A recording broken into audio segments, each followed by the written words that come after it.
Acid attack करने वाले अपराधियों को बखरी पुलिस ने किया 24 घंटा के अंदर गिरफ्तार। आपको बताते चले कि रविवार की रात्रि बखरी नगर परिषद में सोए हुए अवस्था में एक बच्ची के ऊपर अपराधियों ने एसिड अटैक कर उन्हें घायल कर दिया था।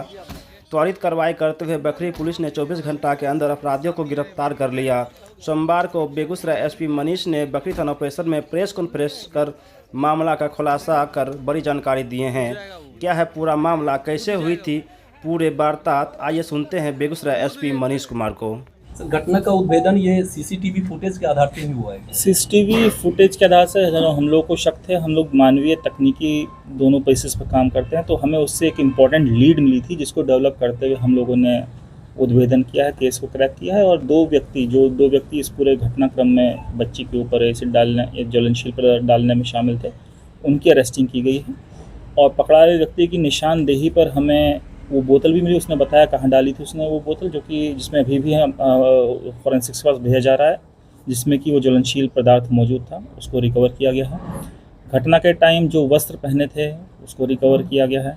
साथ ही साथ जो दो व्यक्ति हैं, ये महबूब आलम और फुलटूस और लड़की के रिश्तेदार ही लगेंगे दूर के, एकदम पड़ोसी अंजनी कुमार सिंह, उम्र करीब 45 वर्ष। इन दोनों को इसमें इनकी सहभागिता में इनकी जो कॉन्स्पिरेसी थी जिसके थ्रू ये काम किया गया था, उसको अरेस्ट किया गया है। सर, दोनों का क्रिमिनल हिस्ट्री भी कुछ है? हम लोग इस बारे में जानकारी जुटा रहे हैं। जो हमें प्राइमा फेसी अभी तक पता चला है कि अंजनी कुमार सिंह के ऊपर पूर्व से केस दर्ज है।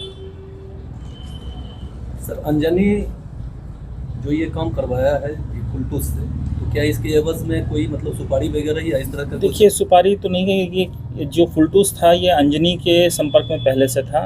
और पूछताछ के दौरान पता चली है कि पूर्व में उसको कुछ पैसों की ज़रूरत पड़ी थी जो कि अंजनी के द्वारा दिए गए थे। उसके बदले में अंजनी ने उसको बताया है कि तुम्हें मेरे लिए ये काम करना पड़ेगा, एसिड डालने वाला काम। इसके पीछे का कारण मैं आपको संक्षिप्त में बता सकता हूँ कि नेबर थे और बार बार लड़की को देख के उसको कॉवेट करने लगे थे, और उसके प्रति जो बच्ची थी उसके प्रति इनकी सोच और विकृत सोच मानसिकता थी, और उस पर ये घटना करवाना चाहते थे ताकि वो सयानी बच्ची की कहीं और शादी फिक्स ना हो पाए। उसको ये इसलिए उन पर एसिड डलवाने की ये प्लानिंग थी। सर, दोनों अपराधी को ये कैसे ज्ञात हुआ कि मतलब बच्ची कहाँ सोती है या कैसे क्या करना है? देखिए, पहले भी जो हमें पूछताछ में पता चला है, कुछ महीने पहले, 2-3 महीने पहले पूर्व में भी प्लानिंग की गई थी इस चीज़ की। बच्ची घर पर रहा करती थी, लेकिन तब जो विंटर्स का टाइम था, खिड़की बंद हुआ करती थी। और इसमें मुख्य बात ये भी है कि उस खिड़की तक पहुँचने का रास्ता अंजनी सिंह के घर से अहाते से होकर के जाया जाता है, जो कि संलिप्त की तरफ दिखाता है। इन लोग के मोबाइल कॉल रिकॉर्ड्स हैं एक दो को बात करने के, और इस तरह की रिकॉर्डिंग्स भी हैं कि हम अमुक दिन आए थे, घटना सफल नहीं हो सकी।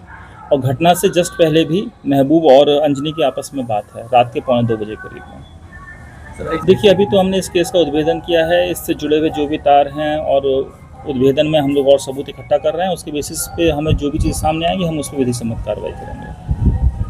सर, इस मामले में 2 ही लोग संलिप्त थे या उसकी संख्या बढ़ी? अभी तक हमारे अनुसंधान 2 लोगों पे ही है कि जिन्होंने मतलब एसिड खरीदने के लिए पैसे दिए और फिर एसिड खरीदा गया, और फिर एसिड या ज्वलनशील पदार्थ जिसको भी आप कह सकते हैं ये, क्योंकि उसकी अभी एफएसएल जांच नहीं हुई है, जिसके थ्रू ये इंजरी हुई, जो पदार्थ ज्वलनशील पदार्थ था उसको यूज़ करने में, खरीदने में और घटना कारित करने में इन 2 व्यक्तियों की ही संलिप्तता भी आई है। एसिड कहाँ से खरीदी गई थी सर?